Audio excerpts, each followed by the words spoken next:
Magandang araw mga bata, mabuhay sa ating aralin sa Sibika.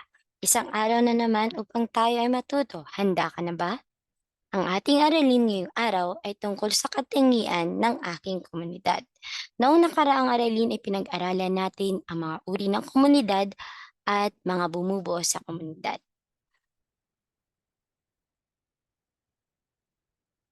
Ang bawat batang Pilipino ay kabilang sa isang komunidad.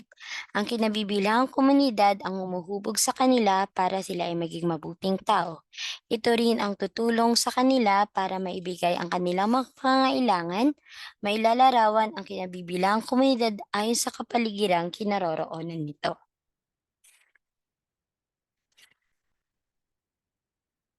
Kapag sinabi nating mamayan, sila ang mga taong naninirahan sa komunidad. Ang bawat pangkat ng mga pamilya na naninirahan sa isang komunidad ay tinuturing na mga mamayan ng isang barangay. Ang barangay ay higit sa malaking bahagi ng komunidad. Pag-aralan ang katangian ng isang barangay at ang mga taong namumuno rito. Ang barangay ay binubuo lamang ng maliit na bilang ng pamilya sa malalayong lugar. Maaaring wala ritong paaralan, simbahan, ospital, grocery at iba pang makikita sa mauunlad ng barangay. Nasakop ng isang bayan o lungsod ang isang barangay. Ang pinamamahalaan ng isang alkalde o mayor ang isang bayan o lungsod. Sa mga barangay, ipinararating ang pamahalaan ang serbisyo para sa mga mamayan gaya ng libreng gamot, bakuna at iba pa. Ang mga batas rito ay pinapatupad para sa kayusan, kalinisan at kapayapaan ng bawat komunidad. Ang punong barangay naman o ang tatay at nanay ng mga mamayan ng buong barangay. Sila ang pinuno rito. Bilang pinuno ng barangay, siya ay namumuno at gumagabay sa mga kasapi ng komunidad. Tungkulin niyang maging maayos ang barangay para maging maunlad ang ligtas sa sakit at sa kaguluhan ang mga tao rito.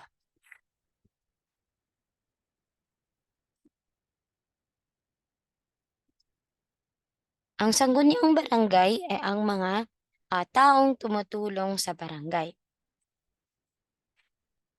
Ang punong barangay naman, ito ay tinatawag ding kapitan. Siya naman ang namumuno sa barangay. Muli, ang mga sangguniang barangay, sila ang tumutulong sa punong barangay. At ang panghuli, ang tanggapan ng barangay. Ang tanggapan ng barangay ay mahalagang bahagi ng komunidad. Ito ang nagbibigay sa iyo at iba pang mga tao ng proteksyon sa kapamakan. Maaari kang tumawag sa tanggapan ng barangay kung nangangailangan ka ng tulong. Ayun lamang ating maikling aralin sa araw na ito. Ngayon, subukin nating sagutin ang mga sumusunod na katanungan. Isulat ang tama kung ang pahayag ay tama at mali kung mali.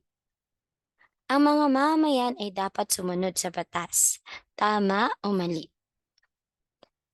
Ang tamang sagot ay tama. Ang mayor ang pinuno ng barangay. Tama o mali? Ang tamang sagot ay mali sapagkat ay mayor ay pinuno ng bayan at ang pinuno naman ng barangay ay punong barangay. Pangatlo, ang kapitan ang nangunguna sa kaayusan at kalinisan sa kanyang barangay. Tama o mali? Ang tamang sagot ay tama. Pang-apat, ang bawat batang Pilipino ay kabilang sa komunidad. Tama o mali? Ang tamang sagot ay tama.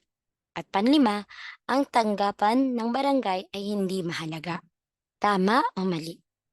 Ang tamang sagot ay mali. Ngayon naman, sagutin ang mga sumusunod na katanungan, isulat ang titik ng tamang sagot. Sila ang mga taong naninirahan sa komunidad. A. Mamayan. B. Mayor. Or C. Barangay. Ang tamang sagot ay letter A. Mamamayan. Pangalawa, siya ang pinuno ng isang barangay. A. Sanggunian. B. Mayor. Or C. Kapitan. Ang tamang sagot ay letter C. Kapitan. Kapitan o ang punong barangay. Pangatlo, siya ang pinuno ng isang bayan o lungsod. A. Sanggunian, B. Mayor, or C. Kapitan. Ang tamang sagot ay letter B. Mayor. Pang-apat, sila ang tumutulong sa punong barangay. A. Sangguniang barangay, B. Sangguniang bahay, or C. Tanggapan ng barangay. Ang tamang sagot ay letter A. Sangguniang barangay. At panlima, tumutugon sa pangangailangan ng mga mamayan. A. Sangguniang barangay, B. Sangguniang bahay, or C. Tanggapan ng barangay. Ang tamang sagot ay tanggapan ng barangay. Yan lamang ang ating maiksing aralin sa araw na ito. Sana may natutunan kayo. Hanggang sa muli. Paalam!